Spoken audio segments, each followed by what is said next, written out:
Assalamualaikum warahmatullahi wabarakatuh. Perkenalkan, nama saya Sidna Ali dari 10 TKJ 5. Sejarah berasal dari bahasa Arab yaitu sajaratun yang berarti pohon. Kemudian diserap dalam bahasa Melayu menjadi syajarah. Kemudian diserap lagi dalam bahasa Indonesia menjadi sejarah.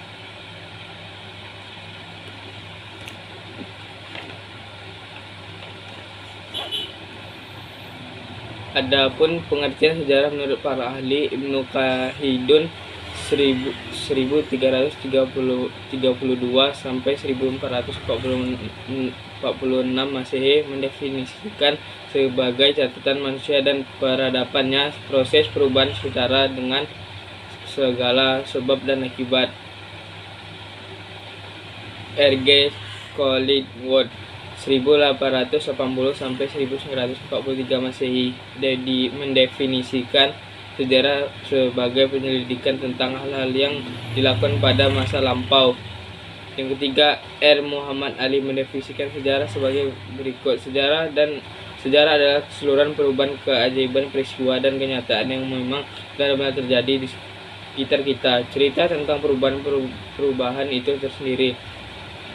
Ilmu yang menyelidiki tentang perubahan, peristiwa, dan kejadian benar-benar terjadi pada masa lampau.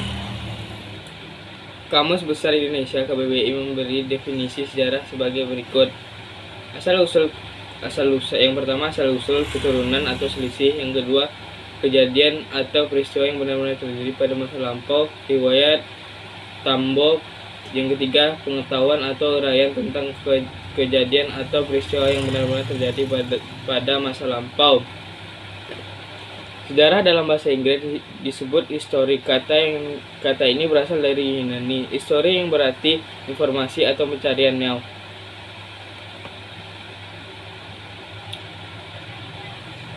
Kegiatan manusia yang berhubungan dengan peristiwa tersebut. Dalam bahasa Belanda, sejarah disebut Geschiedenis, yang mempunyai arti hampir sama, yaitu tentang suatu hal yang telah terjadi.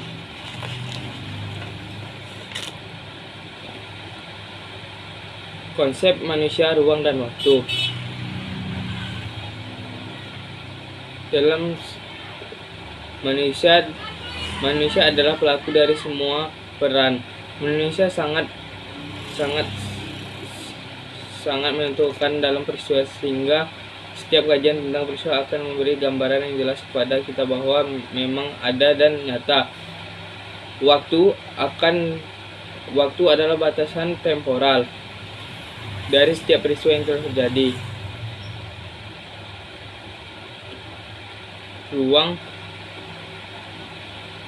Ruang adalah tempat terjadinya peristiwa.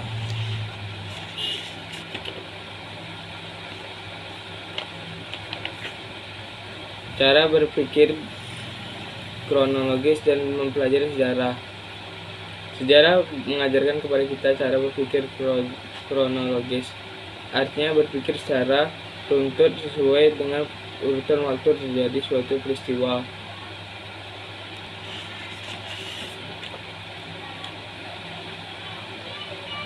Kronologi adalah ilmu tentang waktu yang membantu untuk menyusun peristiwa atau kejadian-kejadian sejarah sesuai urutan waktu kejadian.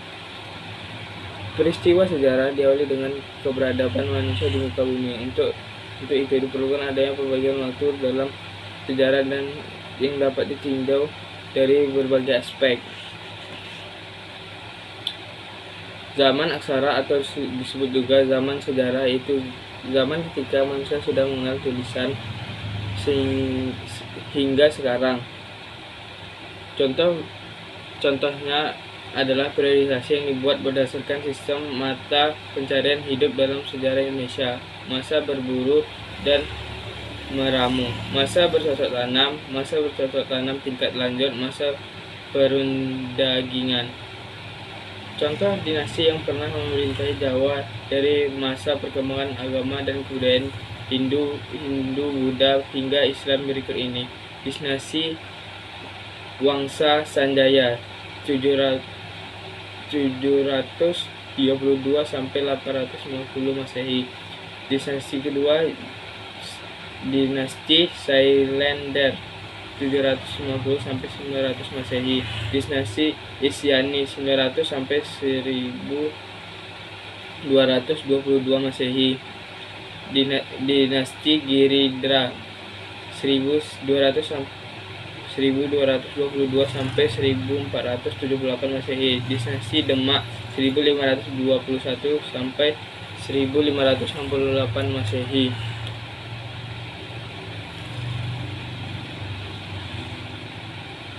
Cara berpikir kronik. Secara etimologis, kata diakronik berasal dari bahasa Yunani, yaitu dia dan kronos. Jadi diakronik berarti suatu yang melintas melalui dan melampaui dalam batasan waktu. Setiap peristiwa yang terjadi dibatasi oleh waktu. Contoh sebagai berikut. Masa pemerintahan Raja Hayam Wuruk berlangsung antara tahun 1350 sampai 1389. Perang Diponegoro berlangsung antara tahun 1825 sampai 1830.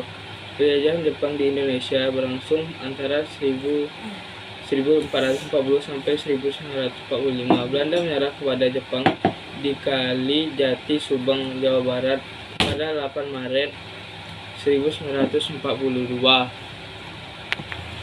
Perkembangan bumi dan munculnya makhluk hidup. Asal-usul bumi dan makhluk hidup awalnya terbentuk alam semesta, termasuk bumi adalah terjadi apa yang disebut Big Bang, ledakan dahsyat dan dentuman besar sekitar 13,7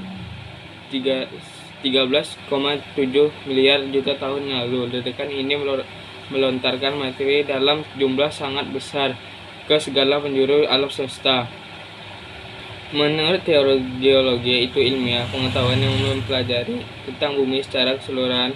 Proses perkembangan bumi ini terbagi menjadi 4 tahap masa, yaitu yang pertama Arkaikum, masa Paleozoikum, masa Mesozoikum, dan masa Neozoikum. Masa Arkaikum, masa yang tertua, diperkirakan pada 2,5 miliar tahun yang lalu. Keadaan bumi masih labil, masih menyerupai gumpalan bola gas, dan kulit bumi juga sedang dalam proses pembentukan. Yang kedua, masa Paleozoikum. Masa ini berlangsung sekitar 500,24 juta tahun yang lalu. Kondisi bumi lebih stabil, meskipun secara menyeluruh belum dapat dikatakan demikian.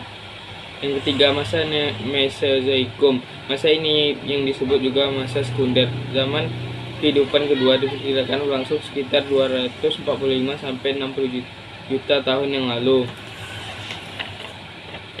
Di masa Neozoikum, masa ini hewan berukuran besar sudah mulai berkurang. Masa ini dibedakan menjadi zaman, yaitu zaman tersier dan kuarter. Zaman tersier, zaman ini berlangsung sekitar 60 juta tahun yang lalu. Hal ini penting pada zaman ini adalah munculnya jenis primata seperti kera.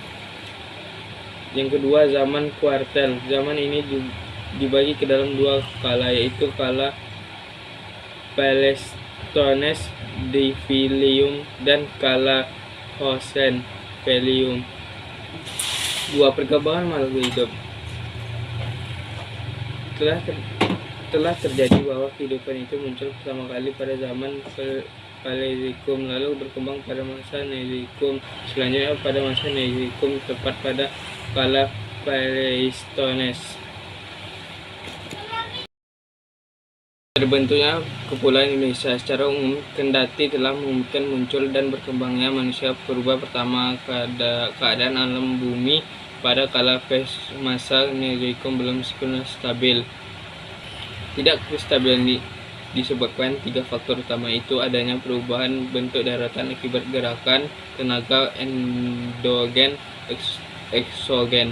Yang kedua, perubahan iklim berupa es yang mencair dan membeku yang mengakibatkan perubahan suhu bumi dan luas dataran. Itulah alasan kala Pleistones disebut juga zaman es atau zaman Galasemen. Dan ketiga, letusan gunung api. Yang pertama, tenaga endogen bergerak lempeng tektonik. Pergerakan lempeng tektonik ini Assalamualaikum warahmatullahi wabarakatuh. Waalaikumsalam.